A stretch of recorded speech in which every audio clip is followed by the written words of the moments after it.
I'm Lisa, a housewife with a daughter in high school. Though I say housewife, I actually work, so it's more accurate to call me a working mom. I work at my father's company, where I've been given a fairly important role. So, I have many subordinates, and am always mindful of those around me. The employees are all good people, so I've tried to do my best too. One day, my dad started complaining about feeling unwell. He was coughing and having difficulty breathing, so I thought it might be a cold or something. But when we went to the hospital, it turned out not to be a cold. The test results showed that his tumor marker levels were high, and he was immediately referred to a larger hospital. I was totally lost. I wondered, what are tumor markers again? And started researching online. What I found was terrifying. After returning from the major hospital, my dad seemed downcast. It turned out he had lung cancer. He never smoked, and there was no history of cancer in our family, so it was a shock. But I guess diseases can strike even if you're careful. After that, my dad was hospitalized but didn't get any better. He gradually lost weight and became frail. Between visiting my dad and work, I became incredibly busy. My mom had passed away, and I have no siblings. So, it was all on me, but my husband acted as if he couldn't care less. He didn't worry and was always out having fun. Your dad has cancer, huh? So what? That's not my problem. I won't help. But I just wish you'd do some chores around the house. I'm tired and busy too.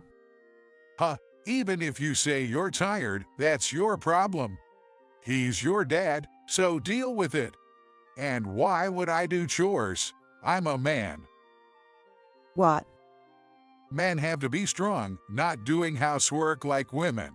Men who do chores are weak. You're the family's servant, so just get on with it. When did my husband become so domineering? I was at my wit's end. My daughter is already 16 and practically an adult, and can do everything on her own, but my husband won't take care of his own needs. I have to prepare everything for him. It's like having a giant baby at home. He's demanding and always complaining, which is utterly exhausting. With my dad's visits, work, and chores, I was on the verge of collapse. But falling apart wasn't an option. Somehow, I managed to keep going with energy drinks and supplements. But age takes its toll, and there's only so much one can handle. I might have been able to do everything if I were younger, but I'm already 46. Then, my dad began to sleep more and more. He barely responded when called, so I knew the end was near. Both the doctors and nurses told us to prepare ourselves. And then, my father passed away. He looked peaceful, as if he were just sleeping. Dad, you worked so hard. You're not in pain anymore, right? You don't have to go through any more painful treatments, so rest in peace. But I wish we could have had more time together. Dad, why did you have to go, Dad? I cried my heart out, unbecoming of my age. My daughter, Eliza, was crying too.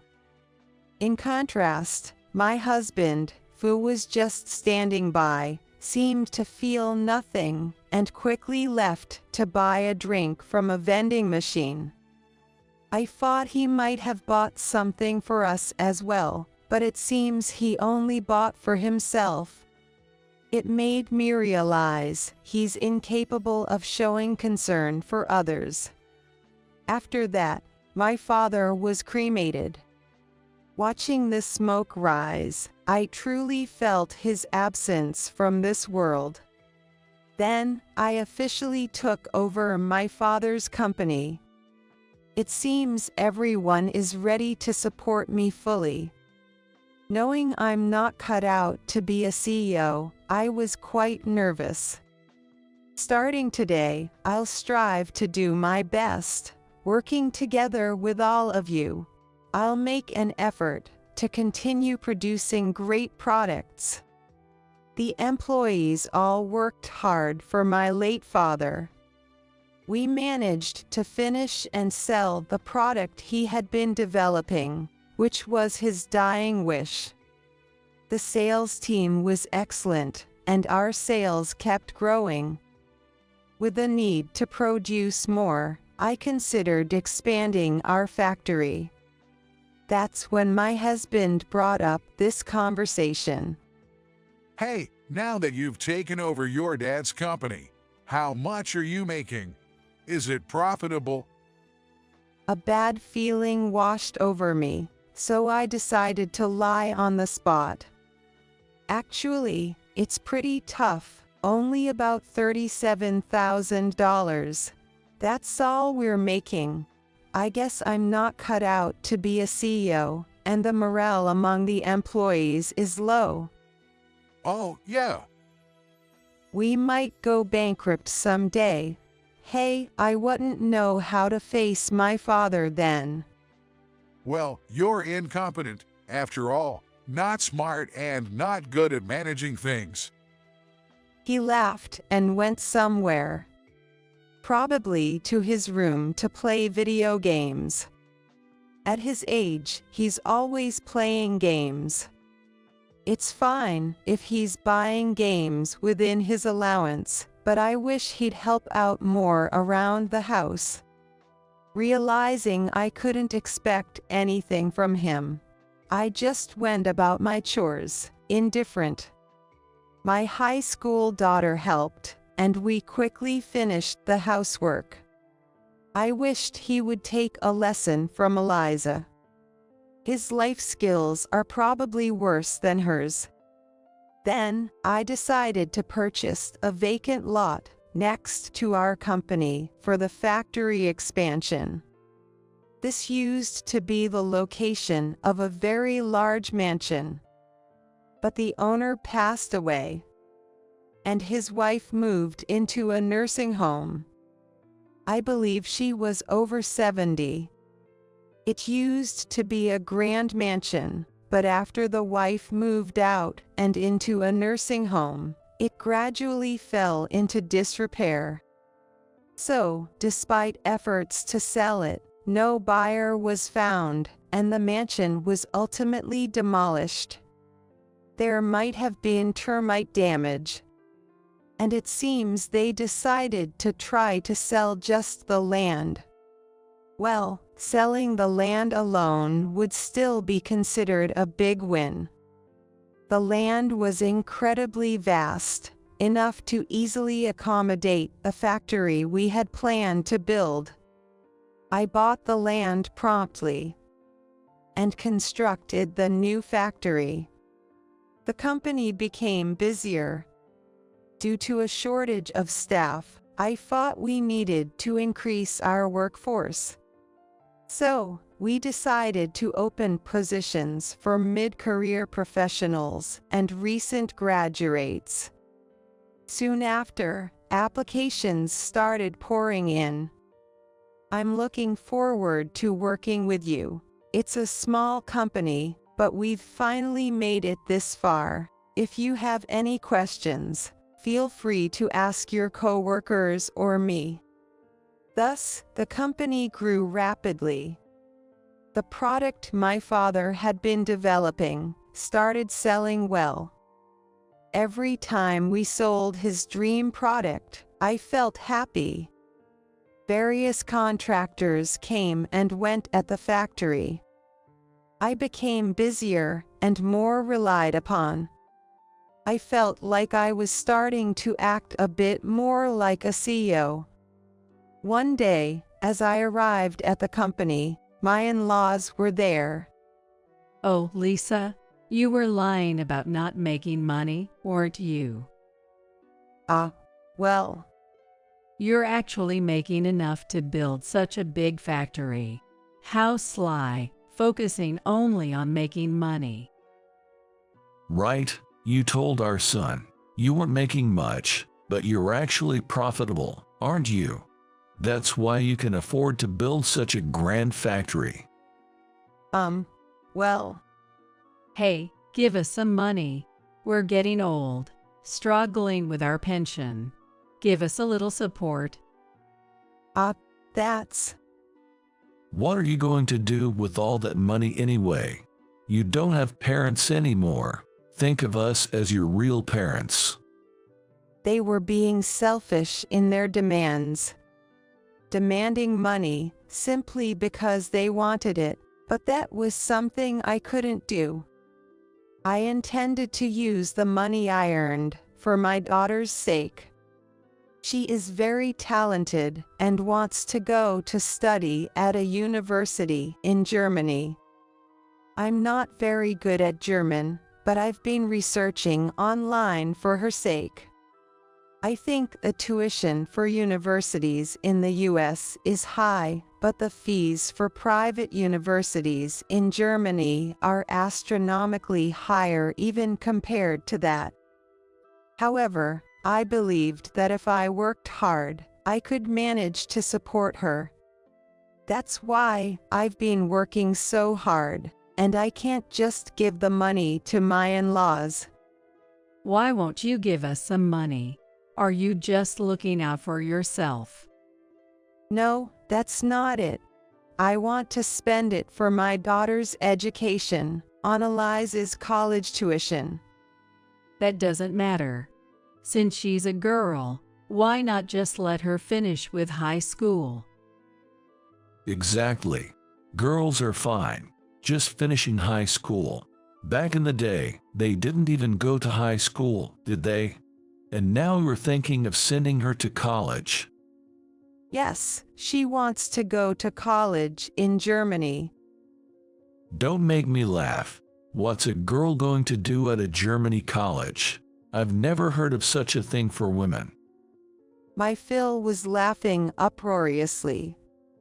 I wondered if he had ever heard of Sandra Day O'Connor. Even a long time ago, there were women who pursued higher education, and now it's not rare or unusual at all.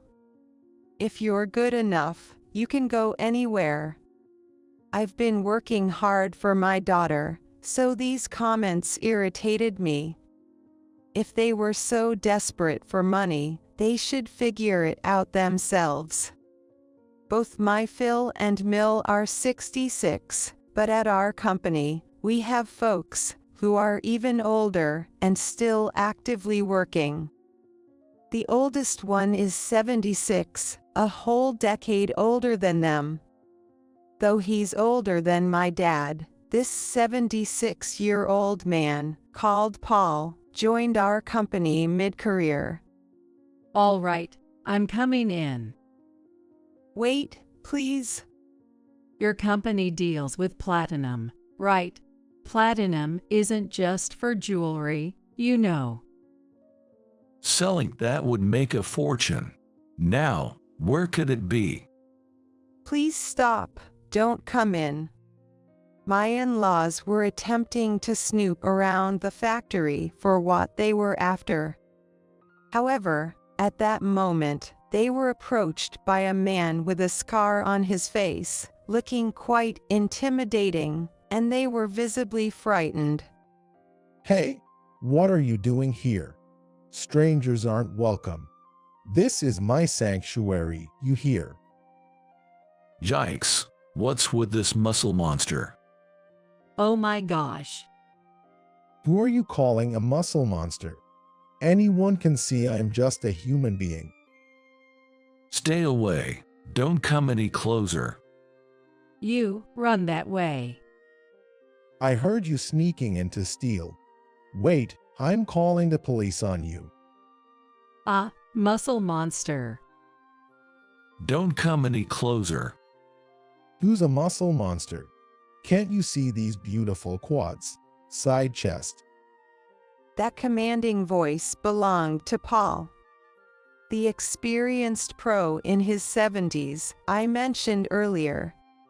The reason my in-laws were so terrified is because, even at his age, Paul is as muscular as a bodybuilder. Whether he wants to show off his muscles or he's just hot, I don't know, but he only wears pants for his work clothes. And always wears a tank top. It's always a very tight one at that. His arms were thick like game character, and his legs were swollen like those of a track cyclist. He always had his teeth whitened, which was somewhat eerie when they gleamed in the dim factory.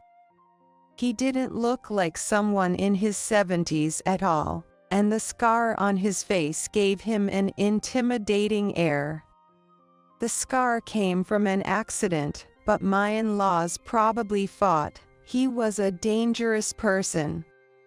Paul isn't some gangster or anything. He just has a hobby of bodybuilding, so he looks tough, but that's all. Add to that, he usually speaks regular English, but every once in a while, he busts out with some dialect. That was quite intimidating.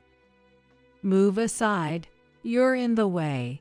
That muscle monster is chasing us. You're the one in the way. We made it outside. Phew. Let's escape. But that was the moment. My in-laws started screaming. Oh my God. What's wrong? Oh. Approaching them, I saw what had happened. Their heads and faces were covered in pigeon droppings. Yuck, this is disgusting. It stinks. Please, help me. Yes, pigeons had made their home at the entrance of the factory. I don't know why they liked it there, but there were lots of pigeons. That's why I always enter through the back door, not this entrance. Just now, I went around to the back door to come in. I do it because I don't want to get caught or anything. My in-laws, unaware of this, were panicking because of the pigeon droppings. Their heads and faces, and even their shoulders, were white. Watching them with a cold gaze, I couldn't help but think how dirty they looked. Hey, good job. Thanks a lot. When Paul said that, a pigeon suddenly flew up. Then, after coos, it pooped on my in-laws again. It stinks. Help. Do something. Gosh, I can't see. My glasses. That's what you get. Anyone who enters here without permission gets no mercy from the pigeons. You try to steal, and this is your punishment. But still, this is you. Lisa, help me. Yes, I called the police a while back, so they should be arriving to pick you up. Maybe they'll lend you some clothes. I don't know though. The police probably don't want to deal with you looking like that. What? You called the police? Yes, I called them on the down low while you two were making a scene. What have you done? It's your fault for not giving us money. I couldn't understand why I was being blamed. After hearing about my salary from my husband and then seeing our new factory, They probably thought we were raking in the dough. Then, they decided they had to get money from me by any means. But there was no way I was going to give in or forgive them. The police arrived quickly, but the officers grimaced at the sight of my in-laws, covered in pigeon droppings. Ah, we don't want to be taken by the police. We didn't steal anything. Right. We were the ones scared, threatened, even. We didn't threaten you. You entered on your own and started shouting. He didn't say anything weird, right, Paul? Right, those fools were just making a fuss. Complete idiots. No, don't handcuff me. First, do something about our clothes. My in-laws were taken away in the police car, looking filthy. I wonder if they'd be given some clothes later. I wasn't sure about the details, but I imagined the police wouldn't want them smelling during the interrogation. Well, I figured police officers wouldn't appreciate it if it smelled during interrogation, so they might do something about it. I thought to myself, how tough it must be for the cops to deal with such crazy situations. My mom and dad got arrested because of you. They're being accused of attempted theft. So what? You were worried about the salary, hoping to rely on the money, right? Well, that's... Got something to hide. My parents lost money in an investment, so we were thinking of how to recover. Then you built that new factory, and it seemed like you were making good money, so they told me to steal from it. Thank you very much. Incitement, right, I recorded that. What, you little... I'll be reporting this. And that's how my husband got taken in by the police as an accomplice. Even though it was just an attempt, I no longer wanted anything to do with such in-laws or a husband. I hoped they would spend the rest of their days in jail. I divorced him afterward. Rumors spread about my ex-husband, making him an outcast at work. But I really wanted him to work somehow, for the sake of our daughter's child support. My ex-husband complained about depression and other issues, but I was the one who felt like I might become depressed while we were married. He also made terrible remarks, so I demanded alimony. Such a person should not be married. And it means he was never qualified to be a parent in the first place. The attempted theft by my ex-in-laws became well known in the neighborhood.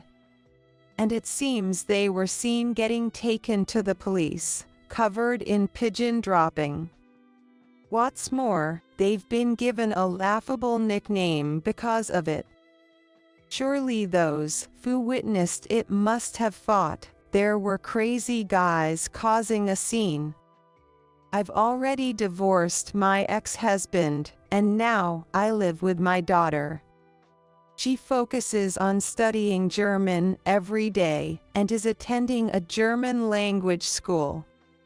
Moving forward, I'll work hard for the growth of the company and to support my daughter's education. I hope to make a greater contribution to the world with the company my late father left behind.